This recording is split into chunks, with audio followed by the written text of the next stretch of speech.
So hello guys, आज की इस वीडियो में हम देखेंगे कि हम एक क्लस्टर कैसे सेटअप कर सकते हैं क्लाउड के अंदर, जो कि रहने वाला है हमारा गूगल क्लाउड। ठीक है, जीसीपी क्लाउड रहने वाला है, उसके अंदर हम क्यूबरनेटिस क्लस्टर कैसे सेटअप कर सकते हैं, मैनेज्ड होने वाला है जो। ठीक है, क्लस्टर। सो हमें पहले सबसे पहले जाना है अपने कंसोल पे, जो अपने आ गए हम कंसोल पे, जो ये देखो यहाँ पे कंसोल पे आ गए हैं हम। मतलब जीसीपी के जो यूआई है क्लाउड का, उस पर आ गए हैं। और यहाँ पे हमें सर्च करना है क्लस्टर। देन भाई मेरे क्लस्टर सर्च करने के बाद यहाँ पे हम क्लस्टर वाले सेक्शन में पहुंच जाएंगे जो कुबरनेटिस क्लस्टर है। ठीक है।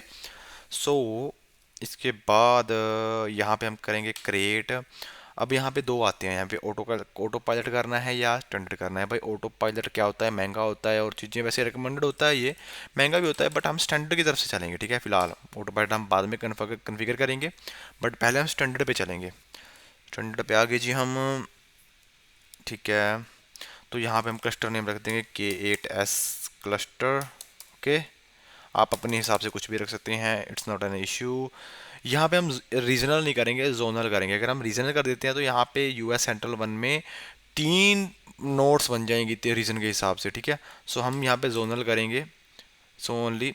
ठीक है, सो यहाँ पे ओनली इस जोन में बनेंगे, यहाँ पे आपका जो क्लस्टर है कि नोड्स हैं सिर्फ सिर्फ इस जोन में बनेगी। अगर आप रीजनल कर दो, आप 3-4 जोन्स में आपकी मशीन्स बन जाएगी, मे बी 3 जोन्स में मशीन बन जाएगी। देख लो, अगर मैं 3 जोन में बन जाएगी, आपको यहाँ पे दिख रहा है, देखो यहाँ पे डॉलर, देखो $327 बन रहे हैं। अगर मैं जोनल कर रहा हूँ तो एक मशीन होएगी ना, तो 157 बन रहे हैं। तो आपने जोनल कर दिया यहाँ पे। उसके बाद आपको जो सारा कुछ बाय डिफॉल्ट रख देना है। देखो यहाँ पे ये सबसे बढ़िया चीज़ लगती है यार मुझे गूगल क्लाउड की।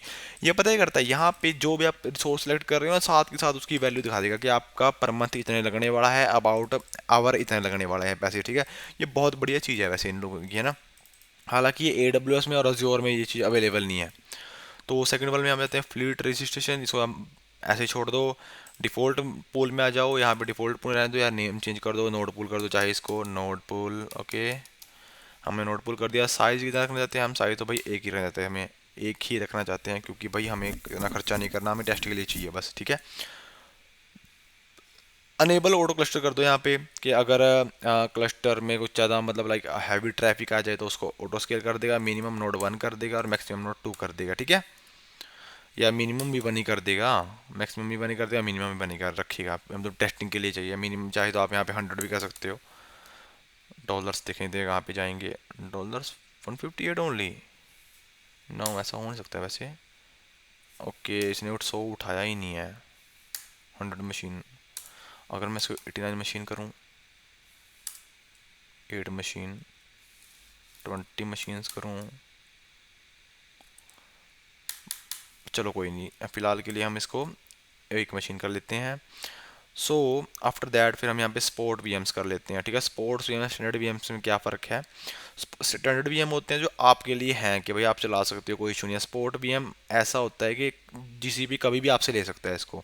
और इसकी देखो प्राइसिंग में कितना फ़र्क पड़ गया। अगर हम स्टैंडर्ड लेंगे तो $154, और अगर हम स्पोर्ट लेंगे तो $115। तो भाई स्पोर्ट्स लेके वैसे फ़ायदा नहीं है, ये तो मैं इसलिए टेस्ट के लिए लेके जा रहा हूँ। ठीक है, स्पोर्ट्स वीएम लेके फ़ायदा नहीं है, क्योंकि ये कभी भी डिलीट हो जाते हैं, तो आपका जो क्लस्टर है कभी भी ठप हो सकता है।